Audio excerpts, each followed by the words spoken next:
इला तीर्थ के आविर्भाव की कथा। ब्रह्मा जी कहते हैं, इला तीर्थ के नाम से जिस तीर्थ की प्रसिद्ध है वह मनुष्यों को सब प्रकार की सिद्धि देने वाला, ब्रह्म हत्या आदि पापों को दूर करने वाला तथा संपूर्ण कामनाओं को पूर्ण करने वाला है। वैवस्वत मुनि के वंश में इल नामक एक राजा हो गए हैं। वे बहुत बड़ी सेना साथ लेकर शिकार खेलने के लिए वन में गए। वहां उनकी बुद्धि में कुछ दूसरा ही निश्चय हुआ। उन्होंने अमात्यों से कहा, आप सब लोग मेरे पुत्र द्वारा पालित नगर में चले जाएं। देश, कोश, बल, राज्य तथा मेरे पुत्र की भी रक्षा करें। महर्षि वशिष्ठ भी हमारे लिए पिता के समान हैं। वे भी अग्निहोत्र की अग्नियों को लेकर मेरी पत्नियों के साथ लौट जाएं। मैं अभी इस वन में ही निवास करूंगा। बहुत अच्छा कहकर सब लोग चले गए और राजा धीरे धीरे रत्नमय हिमालय पर्वत पर जाकर वहीं निवास करने लगे। एक दिन उन्होंने उस पर्वत पर एक गुफा देखी जो नाना प्रकार के रत्नों से विचित्र शोभा पा रही थी। उस गुफा में यक्षों का राजा समन्वय रहता था। उसके साथ उसकी पतिव्रता पत्नी समा भी रहा करती थी। उस समय वह यक्ष मृग रूप धारण करके अपनी पत्नी के साथ विचर रहा था। भांति भांति के रत्नों से चित्रित उसका वह विशाल गृह सूना पड़ा था। अतः राजा अपनी भारी सेना के साथ वहीं ठहर गए। वह यक्ष अधर्म के कोप से पत्नी के साथ मृग रूप धारण करके रहता था। उसने सोचा, इस राजा ने मेरा घर छीन लिया, मैं इसे जीत सकता नहीं और यह मांगने पर देगा नहीं। अब क्या करूं?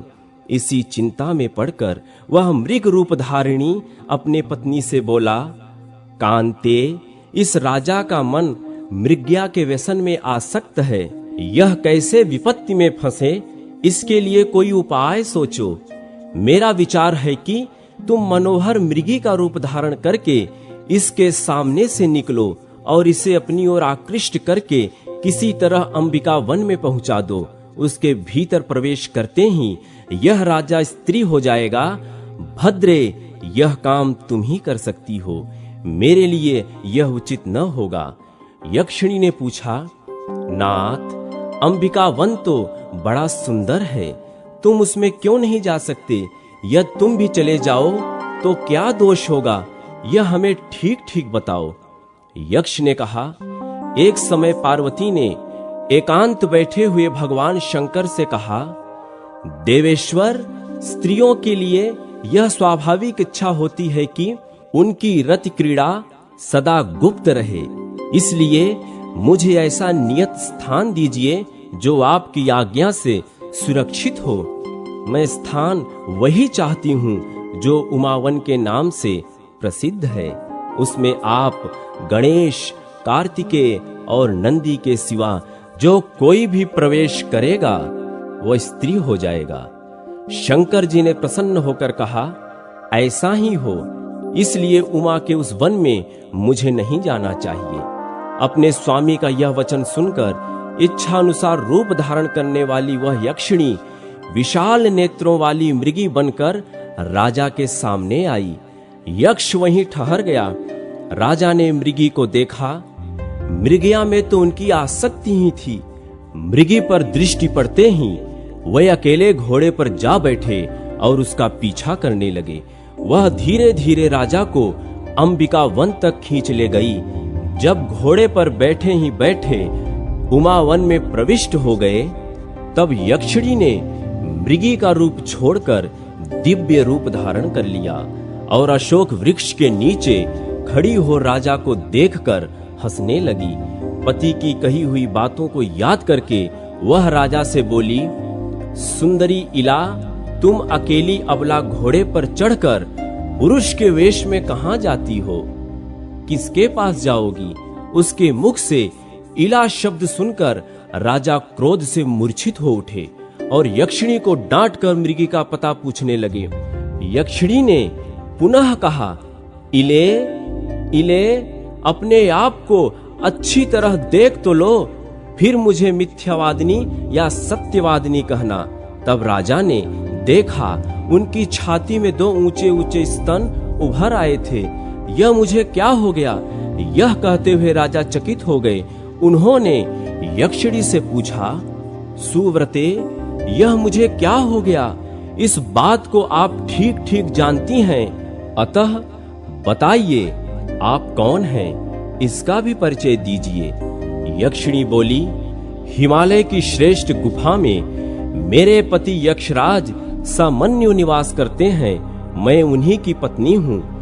जिस शीतल कंदरा में आप ठहरे हुए हैं, वह हमारा ही घर है। मैं ही मृगी बनकर आपको यहाँ तक ले आई हूँ। यह उमावन है। यहाँ के लिए पूर्व काल में महादेव जी यह वर दे चुके हैं कि जो पुरुष इसमें प्रवेश करेगा वह स्त्री हो जाएगा। अतः आप भी स्त्री हो गए हैं। इससे आपको दुखी नहीं होना चाहिए। कोई कितना ही प्रौढ़ क्यों न हो, भवितव्यता को नहीं जान सकता। इस प्रकार इला को आश्वासन दे वह सुंदरी यक्षिणी अंतर्धान हो गई।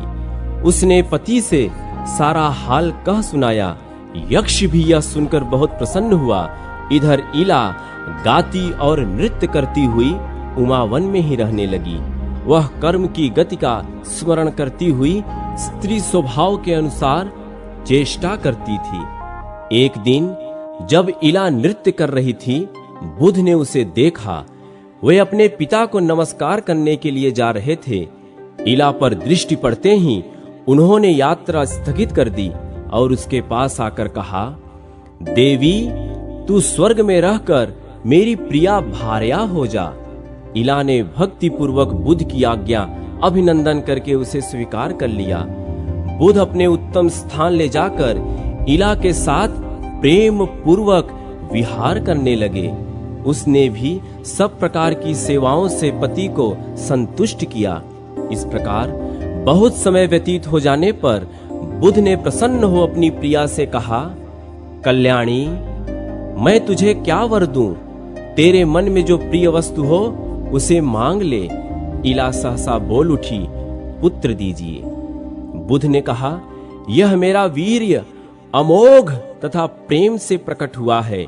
अतः तेरे गर्भ से विश्व विख्यात क्षत्रिय पुत्र उत्पन्न होगा। उससे चंद्रवंश की वृद्धि होगी। वह तेज में सूर्य, बुद्धि में बृहस्पति, क्षमा में पृथ्वी, युद्ध संबंधी पराक्रम में भगवान विष्णु तथा क्रोध में अग्नि के समान होगा। समय आने पर महात्मा बुद्ध का पुत्र उत्पन्न हुआ। उस समय देवलोक में सब और जय जयकार का शब्द गूंज उठा। उसके जन्मोत्सव में सभी प्रधान प्रधान देवता आए। मैं भी बड़ी प्रसन्नता के साथ उसमें सम्मिलित हुआ। वह बालक जन्म लेते ही उच्च स्वर में रोया था। अतः वहां एकत्रित देवताओं तथा ऋषियों ने एक दूसरे से कहा, इस बालक ने पुरु अत्यंत ऊंचे स्वर से रव यानी रुदन किया है, अतः इसका नाम पुरुरवा होना चाहिए। सब ने संतुष्ट होकर यही नाम रखा। तदनंतर बुध ने अपने पुत्र को क्षत्रियोचित विद्या पढ़ाई और प्रयोग सहित धनुर्वेद का ज्ञान कराया।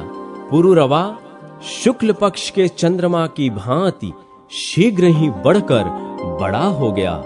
उसने अपनी माता को दुखी देख विनीत भाव से नमस्कार करके कहा, माता जी, बुध मेरे पिता और आपके प्रियतम पति हैं। मुझ जैसा कर्मठ पुरुष आपका पुत्र है। फिर आपके मन में चिंता किस बात की है? इला बोली, बेटा, ठीक कहते हो। बुध मेरे स्वामी हैं और तुम मेरे गुणाकर पुत्र हो। अतः मुझे पति और पुत्र के लिए कभी चिंता नहीं होती।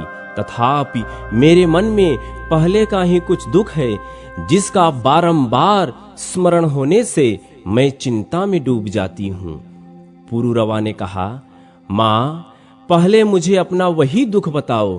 तब इला ने पुरुरवा को इक्ष्वाक वंश का परिचय देते हुए अपने जन्म, नाम, राज्य प्राप्ति, पुत्र जन्म, पुरोहित वशिष्ठ, प्रिय पत्नी, वन में आगमन, हिमालय की कंदरा में निवास, उमा वन में प्रवेश, स्त्रीत्व की प्राप्ति, बुध से समागम, प्रेम तथा पुनः पुत्र जन्म आदि से संबंध रखने वाली सभी बातें कह सुनाई। सुनकर पुरुरवा ने माता से पूछा, मैं क्या करूं?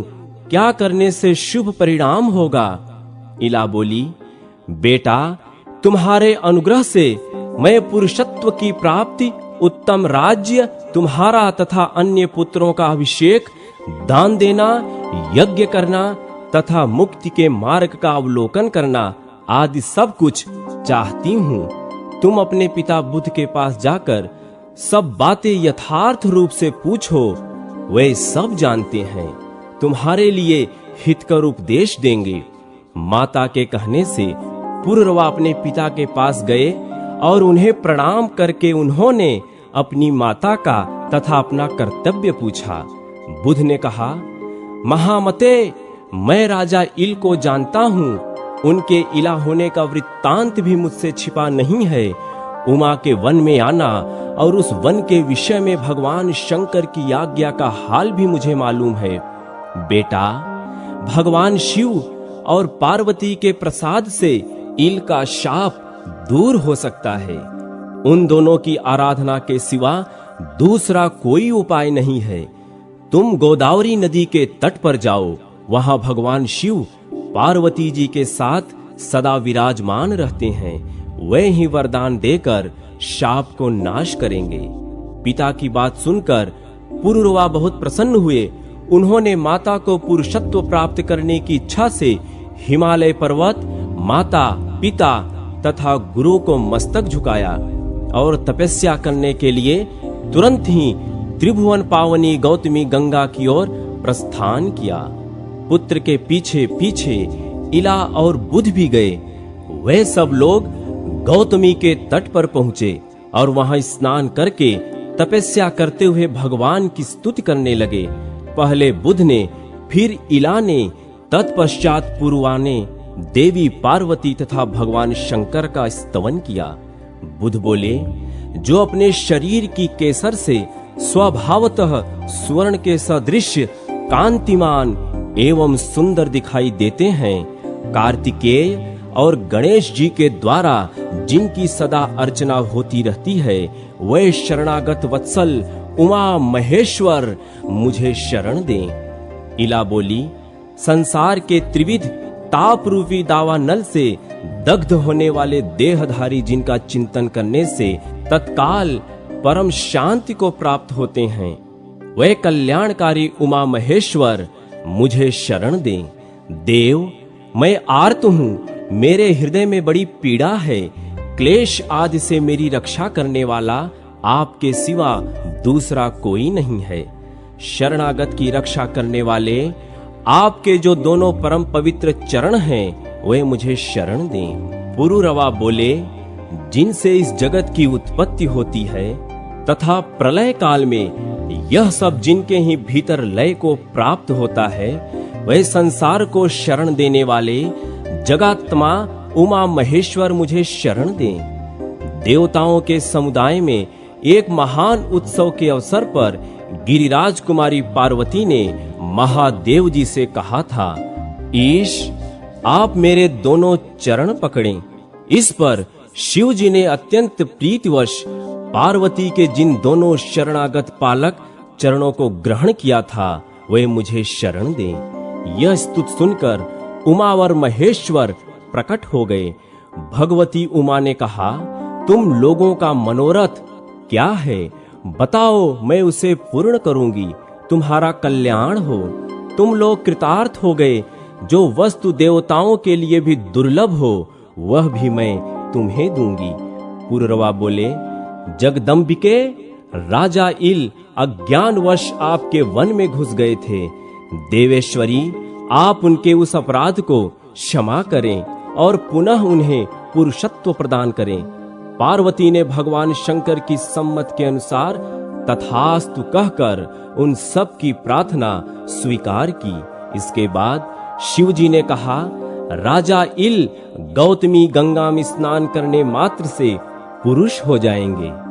तब बुद्ध की पत्नी इला ने गंगा में स्नान किया। स्नान के पश्चात इला के शरीर से जो जल चू रहा था, उसके साथ उसके नारी जनोचित सौंदर्य, नृत्य और संगीत भी गंगा की धारा में मिल गए। वे ही नृत्या, गीता और सौभाग्या नाम की नदियों के रूप में परिणित हुए। वे नदियां भी गंगा में आ मिली। इससे वहां 3 पवित्र संगम हो गए। उनमें किया हुआ स्नान और दान इंद्र पद की प्राप्ति करने वाला है। शिव और पार्वती के प्रसाद से पुरुषत्व प्राप्त करने के पश्चात राजा इल ने महान अभ्युदय की सिद्धि के लिए वहां अश्वमेध यज्ञ किया। पुरोहित वशिष्ठ अपनी पत्नी, पुत्र, अमात्य, सेना और कोशकों को लाकर उन्होंने वह यज्ञ संपन्न किया। दंडक वन में इल ने चतुरंगनी सेना सहित राज्य की स्थापना की। वहां इल के नाम से विख्यात उनका नगर भी है। सूर्य वंश की परंपरा में जो उन्होंने पहले पुत्र उत्पन्न किए थे, उनको राज्य पर अभिषिक्त करने पीछे स्नेहवश पुरूरवा का भी अभिषेक किया। ये राजा पुरूरवा ही चंद्र वंश के प्रवर्तक हुए। जहां राजा को पुरुषत्व की प्राप्ति हुई, वहां गौतमी के दोनों तटों पर 16,000 तीर्थों का निवास है। वहां इलेश्वर नामक भगवान शंकर की भी स्थापना हुई। उन तीर्थों में स्नान और दान करने से संपूर्ण यज्ञों का फल प्राप्त होता है।